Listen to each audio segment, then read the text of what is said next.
Lutte à livrer, grappling, JJB, mais c'est quoi la différence finalement? C'est souvent la question qu'on me pose. Je vais tenter d'y répondre dans cette vidéo. Donc pour le judo, je pense que c'est assez clair. On connaît tous Teddy Riner, on connaît tous l'équipe de France de judo. C'est un sport que tout le monde connaît à peu près. Donc la plupart du temps, moi quand je dis aux gens que je fais de la lutte à livrer, ils me disent qu'est-ce que c'est que la lutte à livrer? Et je commence à partir du judo. Ensuite, je ramène au jiu-jitsu brésilien et ensuite je ramène à la lutte à livrer parce qu'ils connaissent bien le judo. En général, les gens connaissent bien le judo. Donc le judo, c'est un sport incroyable. Même si j'en fais pas, j'en pratique pas, c'est un sport incroyable, c'est efficace. Imaginez-vous que vous êtes face à un adversaire, l'objectif pour lui, c'est de vous faire tomber ou de vous soumettre. Ou de vous soumettre, mais on ne va pas rentrer dans les détails des règles de chaque discipline. Ensuite, on va garder notre kimono, on va passer au jiu-jitsu brésilien. Jiu-jitsu brésilien, comme vous l'entendez, ça vient du Brésil. Ça vient du jiu-jitsu traditionnel qui lui-même vient du Japon. D'accord? L'objectif du jiu-jitsu brésilien, ça va être en plus de faire tomber son adversaire, le soumettre, comme le judo. Mais si tu fais tomber ton adversaire sur le dos, le combat va pas s'arrêter. Tu peux gagner des points si tu fais tomber ton adversaire, mais le combat ne sera pas fini pour autant, même si ton dos touche le sol. Dans le judo, on a ce qu'on appelle le ippon, où voilà, tu poses ton dos au sol, c'est terminé. C'est pas le cas dans le jiu-jitsu brésilien où tu dois te faire soumettre pour que le combat soit arrêté. Le jiu-jitsu brésilien, ça va être essentiellement basé sur le sol, d'accord? L'objectif, c'est de soumettre et pour ça, on ramène l'adversaire au sol et on va utiliser plusieurs techniques pour tenter de le soumettre. Donc l'objectif principal du jiu-jitsu brésilien, c'est la soumission. Ensuite, on enlève le kimono, on va passer à la lutte. La lutte, c'est un sport ancestral qui a toujours existé. Tout le monde a toujours fait de la lutte depuis toujours. D'accord? Il y a des milliers et des milliers de styles de lutte. La lutte sénégalaise, la lutte turque, la lutte corse. Tu as plein de styles de lutte. D'accord? L'objectif de la lutte, tout simplement, c'est de lutter.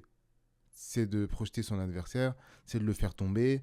Vous avez compris, en fonction des différents pays, des règles, etc., ça varie, mais l'objectif, c'est de faire tomber son adversaire. Contrairement au judo où il y a ippon quand ton dos touche le sol, là, le combat va pas s'arrêter si tes épaules touchent le sol. D'accord? Il y a une petite particularité en fonction des luttes.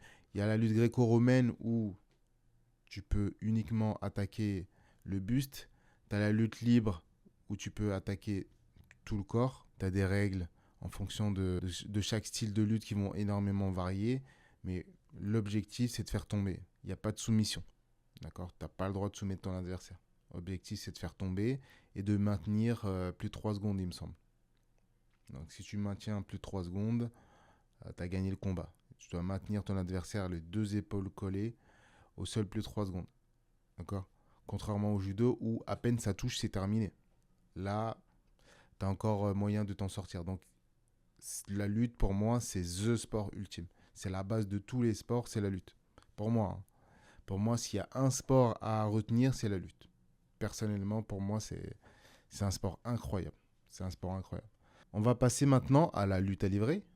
C'est quoi la lutte à livrer? La lutte à livrer, c'est ce que moi je pratique depuis plus d'une dizaine d'années. C'est un sport où il n'y a pas de kimono. Traditionnellement, ça se pratique avec un bas de kimono, mais ça se fait de moins en moins. D'accord? La lutte à livrer, c'est comme le jiu-jitsu brésilien, sauf qu'il n'y a pas de kimono. Donc la lutte à livrer, vous commencez le combat debout, tu ramènes ton adversaire au sol si tu le souhaites, ou tu peux le soumettre debout. L'objectif, ça va être encore une fois de soumettre son adversaire. Tu vas utiliser des techniques de judo, des techniques de lutte pour ramener ton adversaire au sol. Et une fois que tu l'as ramené au sol, tu peux utiliser des techniques pour le soumettre. Donc historiquement, il y a une différence entre le jiu-jitsu brésilien et la lutte à livrer, mais on n'est pas là pour rentrer dans les détails. On pourra en reparler lors d'une prochaine vidéo, il n'y a pas de problème. Il y a aussi le jiu-jitsu brésilien no-gi. Il y a le gi, c'est le jiu-jitsu brésilien avec le kimono, et le no-gi, c'est le jiu-jitsu brésilien sans kimono. Donc c'est la même chose que la lutte à livrer, sauf que le style, l'histoire va être différente tout simplement. Mais concrètement, l'objectif reste le même, c'est de soumettre son adversaire. Donc pareil, tu peux utiliser des techniques de judo, de lutte pour amener au sol. Ensuite, tu vas utiliser des techniques de soumission. Bien entendu, vous allez me demander quelle est la différence entre la lutte à livrer, le jiu-jitsu brésilien no-gi, etc. La différence, elle est surtout historique. Il y a une histoire derrière les deux sports. Il y a le style qui va changer un petit peu. Et souvent, ce que je donne comme exemple, parce que la plupart des gens ne comprennent pas quand je parle de style, c'est la même chose. C'est juste que le style va être différent. Et je vais vous donner des exemples concrets pour ceux qui jouent au football.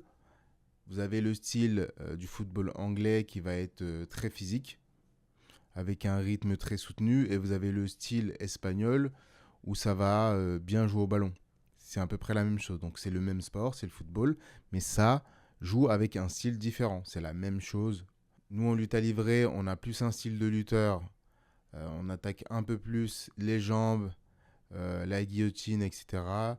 On est plus à l'aise debout. En jiu-jitsu brésilien, ils aiment bien être sur le dos. Ils ont des techniques qu'ils ont développées avec le kimono, qu'ils ont réussi à appliquer sans le kimono. Donc, c'est des techniques qui viennent purement du jiu-jitsu brésilien, comme le berimbolo par exemple. Donc, les gens du jiu-jitsu brésilien sont très forts en dessous, sont très forts sur les triangles et plein d'autres techniques. Mais voilà, ils sont assez reconnaissables aussi par rapport à leur style. Alors, vous allez me dire, t'es sûr de ce que tu avances? Il y a des mecs du jiu-jitsu brésilien, ils sont très forts en lutte. Et il y a des mecs de la lutte à livrer qui sont nuls en lutte et très forts sur le dos, bien entendu. Si je reprends l'exemple de la Première Ligue et de la Liga, les deux jouent au foot. En Liga, ils ont plus un style où ils font tourner le ballon. En Première Ligue, ils ont plus un style où ça joue très physique, mais il y a des équipes qui savent très bien faire tourner le ballon. Et il y a des équipes en Espagne qui jouent très physique. Et ben, c'est la même chose, des fois, tu as des gens qui viennent du jiu-jitsu brésilien qui font de la lutte et qui sont très forts au-dessus, qui sont très forts sur les clés de jambes, etc. Et inversement, pour les mecs de la luta, tu as des gens qui viennent de la lutte à livrer, ils sont très forts sur les triangles, sont très forts sur le dos, etc. etc. Donc, c'est pas parce que tu viens de ce style-là que tu ne peux pas évoluer, tu dois rester dans ton schéma. Et vous allez me dire, le grappling, c'est quoi finalement? En fait, le grappling, c'est un mot qui est utilisé pour parler de tous ces sports qui utilisent des techniques de soumission pour ramener au sol et pour se mettre. Donc en gros, là, tu as le grappling et tu as différents styles de grappling. Donc le grappling, c'est tous les sports de soumission. Le jiu-jitsu brésilien, no-gi, parce que le grappling, il n'y a pas de kimono. On a la lutte à livrer. Après, tu peux avoir des mecs qui viennent d'Inewaza au judo. Tu peux avoir des mecs qui viennent du sambo. Tu peux avoir tout type de style en grappling. Donc en gros, c'est un lieu de rencontre. Voilà, c'est un lieu de rencontre pour les gens qui veulent. C'est un lieu de rencontre pour les gens qui veulent s'affronter avec des styles différents. Alors le belge, s'il faut en retenir qu'un, ça serait lequel? Les gars, c'est mon avis personnel. Le sport qui a toujours été pratiqué depuis des siècles et des siècles, c'est la lutte. Pour moi, c'est le numéro un. De tout sport confondu, de tous les sports de combat, avec les sports de percussion, pour moi, c'est la lutte. C'est mon avis. Pourquoi la lutte? Parce qu'il faut avoir testé les différents styles de sports de préhension pour comprendre. Il faut avoir testé des sports de combat, mais pour moi, la lutte reste au sommet de la chaîne alimentaire. Souvenez-vous, le plus important, c'est le niveau que vous allez avoir dans la discipline. C'est pas la discipline en elle-même, parce que les disciplines que je vous ai présentées là, c'est que des disciplines qui ont prouvé leur efficacité. Si tu fais du jiu-jitsu brésilien, tu fais de la lutte, tu fais du judo, tu fais de la lutte à livrer, tous ces sports-là ont prouvé leur efficacité. Donc ce qui va différencier ça de ça, de ça, de ça, ça va être votre niveau. Je vous ai dit que la lutte était au sommet de la chaîne alimentaire. Si vous êtes nul et que vous rencontrez quelqu'un qui a un niveau extrêmement élevé au judo, il va vous envoyer. Il va être meilleur. Donc le plus important, c'est le niveau que vous allez avoir dans la discipline. Ce n'est pas la discipline en elle-même. Donc voilà, j'espère avoir été clair avec vous. Sur ce, on se dit à bientôt pour une prochaine vidéo. N'oubliez pas de liker, de partager et de vous abonner. Merci les amis et à bientôt.